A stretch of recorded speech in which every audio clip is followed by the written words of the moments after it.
v primerjavi z ostalimi planeti v naši galaksiji. Sem da tole prav naštel. A vidite ta video, se vidi?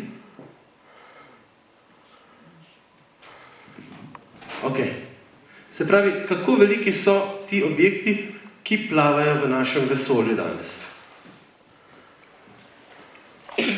Se pravi, začnemo z našo Luno.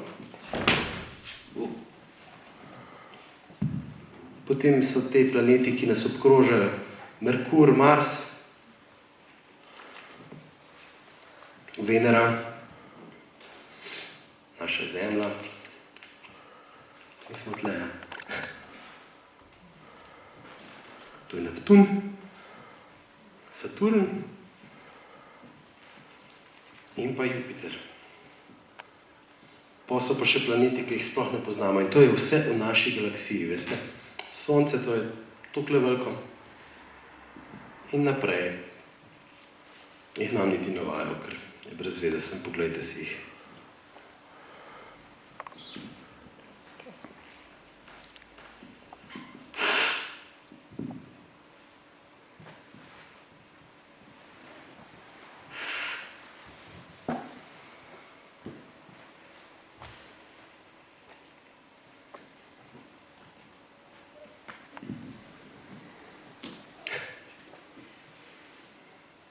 To je največja znana zvezda. In če bi potniško letalo želelo to zvezdo obkrožiti enkrat samkrat, velikost Zemlje je ena taka pikica, ki se sploh ne vidi. Če jo potniško letalo obkroži, koliko časa rabi, zdaj napisano, se pravi hitrost letala 900 km/h,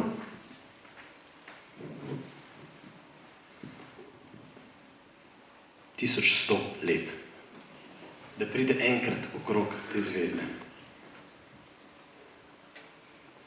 Pa veste, to je ena zvezda od mnogih in to je ena zvezda v našem osončju, v Mlečni cesti. Pol je pa v našem osončju približno milijarda zvezd, ker na pamet ne vejo, čisto točno. Pol je pa približno taka milijarda takih galaksij, takih osončij. In ja, tako kot piše tle v tem videu, ne, ti nisi središče vesolja.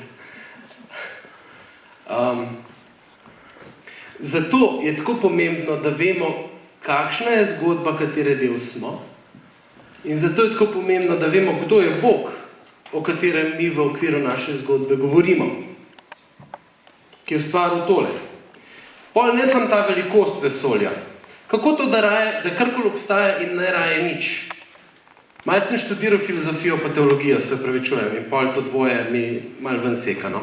Ampak mislim, da je kar zanimivo. Ugotavljajo znanstveniki, da če bi se takrat ob začetku, ob velikem poku, vse to vesolje razletelo z majčkeno drugačnimi konstantami, kot se je zdaj, se pravi malo hitrej, pa bi se vse skupaj razleteli. Če bi se malo počasnej, bi vse skupaj nazaj v tisto točko singularnosti padlo, kot reče.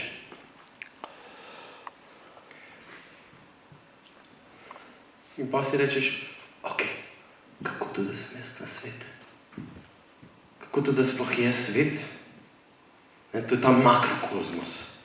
Pa si pogledaš pa še mikrokozmos, pa rečeš, ok, se res, kako to, da sem jaz na svet? Tam, ko sem na začetku pokazal tistega dojenčka. Je rado za enega od teh, ne? Se smo glih zanj štarčo gledali. Pridete skupaj, semenčica in jajčice, se zgodi oploditev, unikaten DNA, ki ga še nikoli prej ni bilo in ga nikoli, nikdar več ne bo. Tacga človeka, kot sem jaz. Pa rečete, če to ni noro. Ampak veste, kaj je pa še precej bolj noro? Da v vsem tem obstajajo na svetu ljudje, ki se imajo za izjemne intelektualce. In pravijo, da so neki na A. Veste, kaj so? Ateisti. Pravi, da so ateisti. In ateisti delajo celo reklame, veste, da bi bili še drugi ateisti. V Angliji so pred leti na avtobuse napopali takele reklame God. In so napisali, "There's probably no God, now stop worrying and enjoy your life." Bog verjetno ne obstaja, zato nehaj skrbeti in uživaj svoje življenje. Mislim, resno? Ok, če bi bil malo mlajši, ki je George Clooney zdaj, pa če bi imel toliko denarja, kot ga ima on, pa bi mogoče še lahko mislil. Ali pa Jennifer Aniston, recimo. Pa tudi te dva se že počasi starata, pa jih malo skrbi, kako bo čez par let. Mislim, pa Brangelina je šla na razen, Brad pa Angelina. Mislim, Angelina je najela vilo v Malibuju, z vsemi otroci je sama tam in fura depro. Depresivna baba. Hujša. Ne more jesti po tej ločitvi. In tukaj, veste, pride pa je to, da pridem jaz v imenu družine in življenja. Ker družina in življenje je tisti temelj, na katerega lahko postavljamo, ampak družina pa življenje nista dost, če nista utemeljena v Bogu, če nista utemeljena v tej temeljni moji osebni zgodbi. Ker kaj se zgodi, če v življenju pridejo katastrofe? Kaj se zgodi, recimo, ne vem, jaz sem si pred par leti s cirkularjem malo prst požagal, pa sem prišel kaj na kliniko, pa mi je doktor rekel, ja, veš, ti si pa tako, ena polovica tipičnih pacientov je takih kot ti, filozofi pa razni intelektualci, ki se lotite tistega, kar ne znate, ta druga so pa unita zapiti slovenčki, ki pridejo, pa se malo požagajo. A takrat misliš, kako je fajn, da ni Boga? Ne, takrat opiješ k Bogu. Daj mi pomagi, prosim, te boli, Kaj šele takrat in ob naši smrtni uri, amen. Ko je konc tega tle. A takrat ti pomaga, da ni Boga? A takrat potem, če ni Boga, nehaš skrbeti, pa začneš uživati življenje? Ne. Ampak gledajte, Svetopismo pravi, da dni naših je 70, če smo krepki 80, zdaj hvala Bogu lahko rečemo 80, če smo krepki 90, če imamo veliko srečo, Ampak, gledajte, to ni nujno, da se zgodi takrat. Tole je cerkev, Leskovška, Mati Božja, žalostna Mati Božja, ob njej smo v Zuni, lani novembra imeli 10. svetomašo. Jaz sem bil pa svojo malo hčerkico Julijo tudi že pri 8. maši in to je ta mala in to je njena sošolkica Lara, se imajo zelo rade, dve princeski, kot vidite. In ker je Lara tisti večer prej pri nas prespala, smo šli zjutraj ob 8. k maši, od Lare mami poje na koru in je šla moja Julija skupaj z njeno mamico tam na desno stran kora in so tam bili pri pevcih, so bile punčke. Jaz sem šel pa tako, so pa orgle in sem šel jaz pa na levo stran kora. In kar naenkrat, med mašo, začne delati du. Trest, prav fino trest, Ko si gledal stebre v cerkvi, si videl prav fizično, takole so se majali. In jaz sem se ustrašil, res sem se ustrašil, bolj za otroka, kot za sebe. In sem zalaufal, da bom šel tam na drugo stran, mimo tistih orgel. Vmes sem še s kolenom ful prbal v eno klop. Tista klop se je v orgle odbila, je še fino zaropotala, da so se vsi še bolj ustrašili. In potem pridem tja na to stran pri pevcih in tam pa tako, veste, kaj pravi, da je stampedo, ker krave zdivjajo. No, tako so pa pevci dol iz tistega podesta divjali, en bolj kot drug. Moj otrok je bil pa tam čisto zadnji za vsemi pevci. In jaz sem se mogel pa prav umakniti, ker ni bilo placa. Daj bež stran, ti vmes prinese. In sem mogel zdrveti dol po štengah in sem dol čakal tiste 3, 5, 10, 15 sekund. Mislim, to je bilo, ko bi bilo 15 minut. Vse se je tresel, cerkev je bila čist bela, ful ometa je po tleh popada, tako da ni bila čist nedolžna zadeva. Ampak takrat si rečeš, ojej, lahko bi bilo kadarkoli. Čudež sem, da sem tle, pa čudež je tudi, da zdaj diham, da cuzem luft. Lahko to ne bi bilo sploh več res. Ali za njo, ali za mene, ali za kjerkoli. kadarkoli. In zanimivo, ne? Ko današnji svet pravi, uživaj svoje življenje, deli kar češ, se tako ni nič važen, ta svet sam sebe promovira kot nekaj zelo modernega. Ljudje pravijo, poslušaj, pa to je modern, to je znanstveni pogled na svet. Mi danes govorimo o zgodbah, tem zgodbam se lahko reče tudi svetovni nazor, ali pa pogled na svet. In predvladujoči pogled na svet, ki ga imamo danes svete, ni tisti svetega pisma, da obstaja Bog, da je ta Bog svet ustvaril, da je svet padel, da je pa Bog ta svet odrešil. Ne. Danes je prevladujoči pogled na svet takšen, ki pravi, da je znanstven, da je modern. Ampak veste kaj? Prav enak pogled na svet je obstajal že v času, ko je svetopismo nastajalo.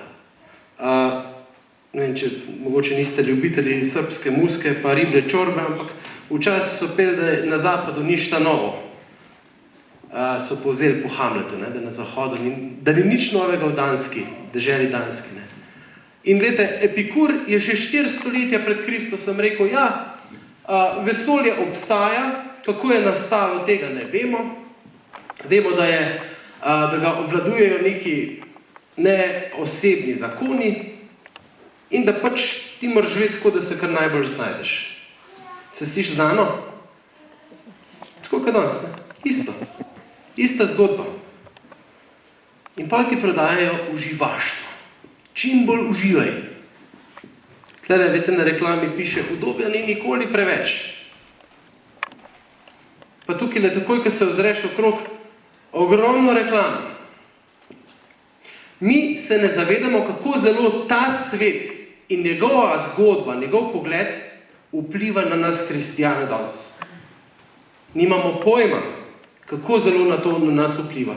Vpliva že preko vzgoje doma, pa mogoče, če ste starejši, ste doma imeli res tisto pristno, ta pravo, dobro, krščansko vzgojo. Pa mogoče znate prepoznavati, ko vam hočejo kaj prodati. Tukaj se mi zdi, da v Rovtah sploh, ker ste imeli še posebno težko zgodbo za seboj. Ker tudi jaz čutim, ker smo imeli tudi pri nas tako. Ker ne vemo, kje je naš praded pokopan. Tukaj ste, vi vete, v kateri zgodbi ste. Ampak večina folka danes ne ve. Folk se zgublja, folk kupi, kadar češ, kar češ od tega sveta. Si pusti prodati tvoj svet užitka, sladoled. In gre za istimi starimi forami, ki se prodajajo kot nekaj novega. To so pa denar, prestiž, ugled ali pa preprosto uživaštvo. In mladina tja do 40 leta se ne veže, se ne upa zvezati z eno žensko, z enim moškim, ampak išče, da bo našla tistega pravega princa na belem konju. Ker ne vejo, v kateri zgodbi živijo. Ne vejo, kaj je njihov temeljni pogled na svet. Jejmo, pimo in se veselimo, jutri morda umremo, samo takrat nam to ne bo zadoščalo. Mi moramo vedeti, na kaj ne stavimo svoje zaupanje. Moramo vedeti, ali ga ne stavimo na vero. Vera pravi pistis, to je grška beseda, pravi, da je obstoj resničnosti, v katere upamo, zagotovilo stvari, ki jih ne vidimo, pravi pismo Hebrejcem. Vse, če bi videl, pa če bi vedel, to ni vera, ne? To več ni svobodna izbira. Bog ti pa hoče dati na voljo izbiro. Ne? In ko sem bil jaz najstnik, sem se s temi stvarmi srečeval, sem to razmišljal in mi je šlo to vse skupaj grozno na živce. Zakaj moram jaz zaradi enega tipa, ki je 2000 let nazaj, pred 2000 km stran živel, jaz danes hoditi k maši? Zakaj? Odkot ima tak vpliv, če ni imel ne svoje vojske, ni imel denarja, pa je osvojil svet? In zdaj bi vas jaz rad malo povedal v to svojo pot raziskovanja. Ali je ta zgodba krščanstva resnična? Ali je ta zgodba krščanstva verodostojna? Veste, kako se danes začnejo vsak ta drug članek na internetu ali pa po televiziji? Kako se začnejo novice? Znanstveniki so odkrili, da študije pravijo, da vsaka reklama ima eno študijo. Pol pa čisto od spodi, pa piše, naročnik študija je GlaxoSmithKline ali pa kjerkoli firma, za katero dela reklamo. Mi pa pademo, ker je to kao znanstveno. Glejte, jaz nočem te kvazi znanstvenosti, ker ta pravi znanstveniki v vse te članke čist nič ne verjamejo. Ta pravi znanstveniki, kjer res raziskujejo kvantno fiziko v nulo, oni čedalje bolj postajajo verni. Ker ugotavljajo, da je toliko stvari, ki jih ne vedo in da je toliko skrivnosti, pač enostavno so ponižni predvsem tem. Sam ki je res malo neumen, malo omejen, gre nek kvazi znanstveni pogled na svet navajati kot edino resnično. Ne? Ampak vseeno, čeprav ne verjamemo v to znanstvenistično pripoved, vseeno pa vemo, da stvari morajo biti resnične, da morajo biti verodostojne in to sem tudi jaz hotel, da vem. Ok, svetopismo, a je tukaj res? A Nova zaveza govori stvari, ki so resnične, ali so to ene izmišljene bajke? In sem začel raziskovati. Predvsem Nova zaveza. Jezus me je zanimal. Stara zaveza se da nazaj sklepati iz Nove zaveze. In ugotovimo, da je bila Nova zaveza zapisana zelo kmalu, že med leti 45 in 100 po Kristusu, in da je bila takrat zelo živa tradicija ustnega izročila. Se pravi, ni bilo takih preobilja vseh možnih podatkov, ko si ti ljudem nekaj povedal, so si celo v takih pesmicah zapomnili marsikaj in so znali generacije kasneje še povedati stvari. Knjig ni bilo, računalnikov ni bilo, enostavno si se mogel zanesti na spomin. In recimo Peter pravi v svojem prvem pismu, ko smo vam oznanili moč in prihod našega Gospoda Jezusa Kristusa, nismo sledili vešče izmišljenim bajkam, ampak smo na lastne oči videli njegovo veličastje.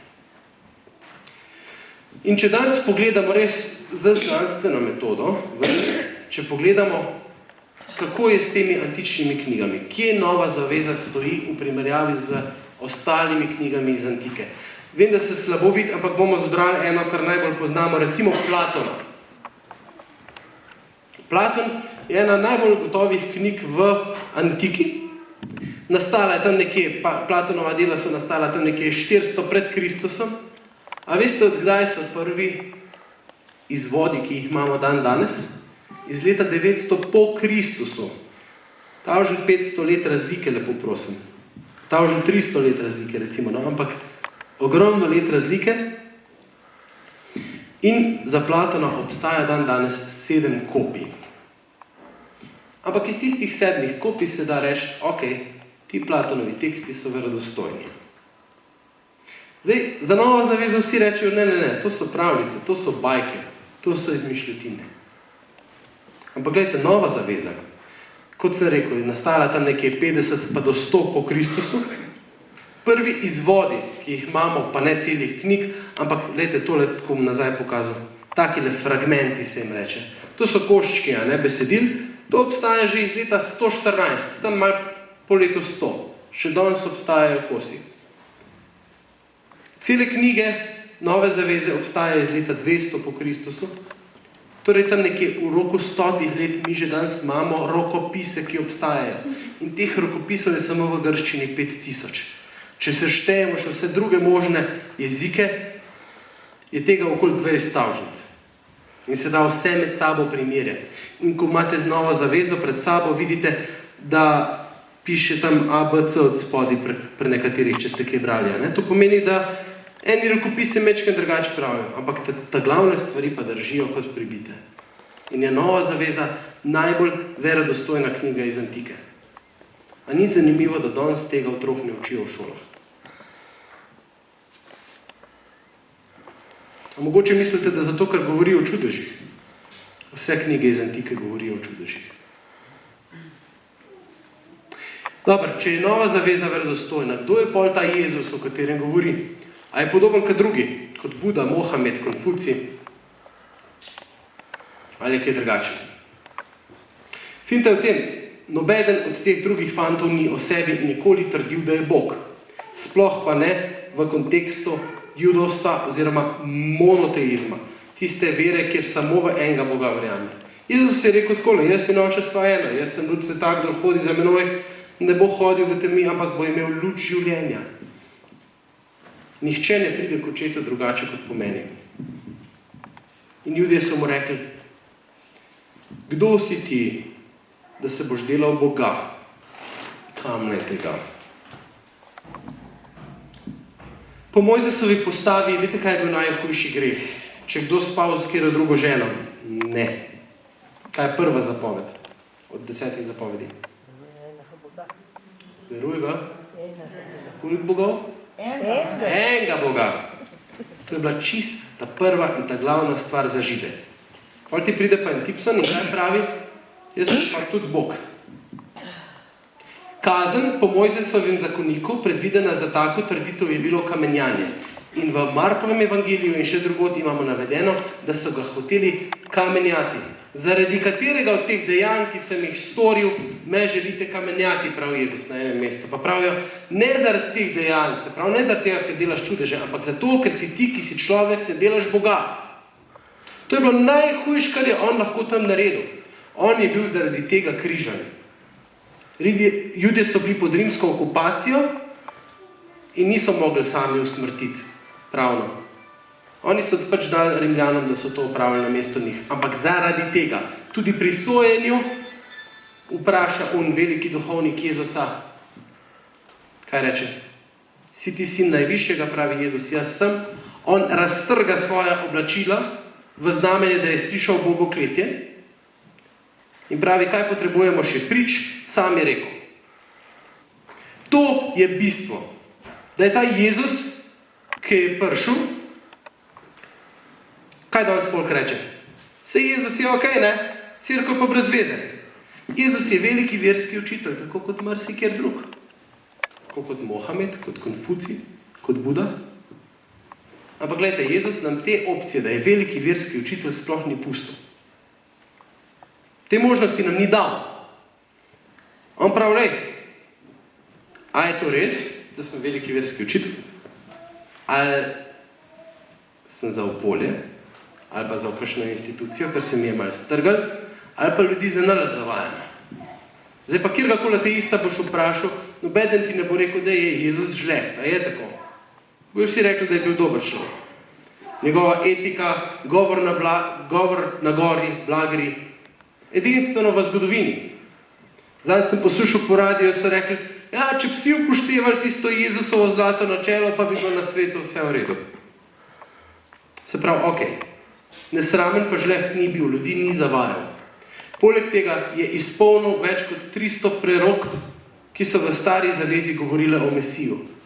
Ko bomo prišli proti velikonočnemu času, boste poslušali iz Izaija spev o trpečem Božjem služabniku. Poslušajte, če ne govori točno o Jezusu. Ali pa, ko boste prišli domov, si pejte prebrati Psalm 22. Ko David 500 let pred tem, ko so sploh kadarkoli izumili križanje, govori o tem, kako so mi roke in noge prebodli.